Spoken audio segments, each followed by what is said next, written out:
Assalamualaikum warahmatullahi wabarakatuh.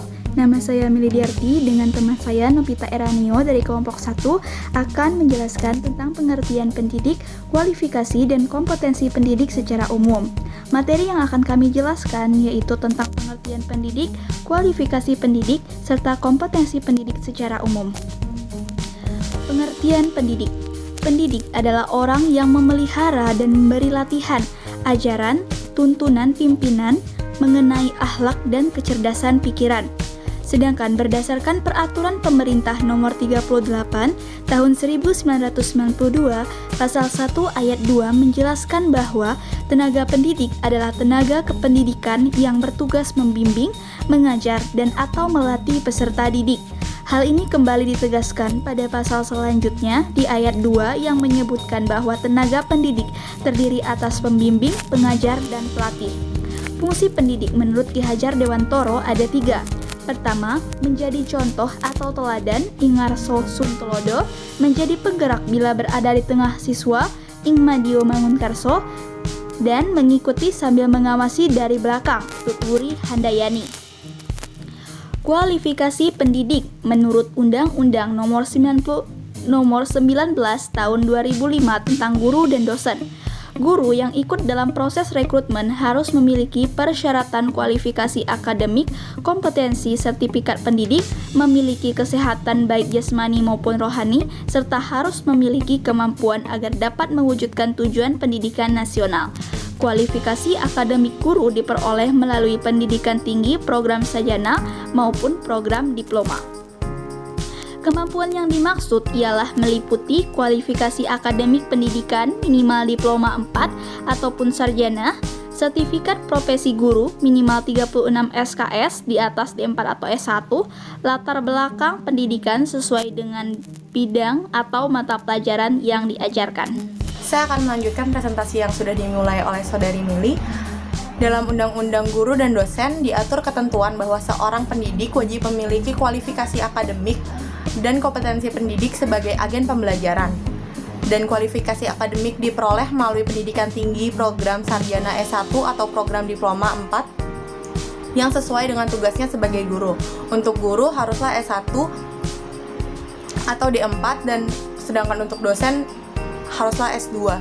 Kompetensi yang harus dimiliki pendidik menurut Syah 99 ada 3. Yang pertama itu kompetensi kognitif atau kecakapan ranah cipta. Yang kedua kompetensi afektif atau kecakapan ranah rasa. Yang ketiga kompetensi psikomotor. Dapat kita lihat di PowerPoint, kompetensi kognitif ini meliputi kompetensi yang dimiliki pendidik dalam hal kategori pengetahuan kependidikan umum dan kategori pengetahuan bidang studi. Sedangkan kompetensi afektif merupakan seluruh fenomena perasaan dan emosi seperti rasa cinta, rasa senang, rasa bahagia, rasa sedih, dan sikap-sikap tertentu kepada diri sendiri dan orang lain. Selanjutnya ada kompetensi psikomotor, yakni kompetensi yang meliputi kecakapan yang bersifat jasmaniah yang berhubungan dengan pelaksanaan tugasnya sebagai pendidik. Selain itu, kompetensi pendidik juga dijelaskan dalam Undang-Undang Guru dan Dosen Pasal 10 Ayat 1. Dalam undang-undang ini disebutkan ada 4 kompetensi pendidik. Yang pertama, kompetensi pedagogik,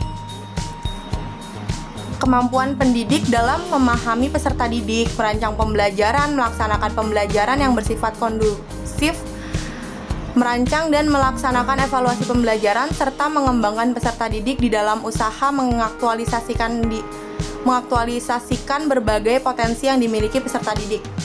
Jadi, kompetensi pedagogik ini meliputi bagaimana seorang guru memiliki keterampilan untuk mendidik peserta didiknya. Yang kedua, kompetensi kepribadian di mana pendidik harus memiliki kepribadian yang mantap dan stabil. Dijelaskan juga bahwa sebagai pendidik haruslah memiliki kepribadian yang stabil dulu, baru dia bisa mendidik peserta didiknya. Karena idealnya haruslah dewasa terlebih dahulu si pendidik ini, baru dia bisa menjadi pendidik. Kompetensi selanjutnya ialah kompetensi profesional, di mana pendidik harus mengenal substansi keilmuan terkait dengan bidang studi. Jadi sebagai seorang pendidik yang profesional, dia harus menguasai substansi keilmuan yang akan diajarkan.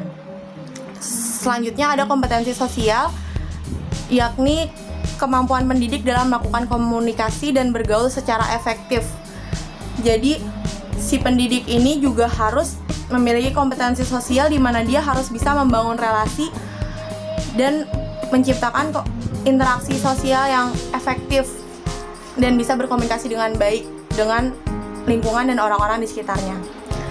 Selanjutnya, sebagai calon tenaga pendidik, mahasiswa pendidik guru sekolah dasar haruslah memahami pengertian dari pendidik agar dapat menjadi pendidik yang profesional. Selain itu, pengetahuan mengenai kualifikasi dan kompetensi yang harus dimiliki pendidik juga tidak kalah penting untuk diketahui oleh calon tenaga pendidik. Karena dengan mengetahui dan mengenal apa arti pendidik, kualifikasinya dan kompetensinya, kita jadi tahu kita harus menjadi pendidik yang seperti apa ke depannya. Sekian presentasi dari saya dan Mili. Kurangnya mohon maaf. Wassalamualaikum warahmatullahi wabarakatuh.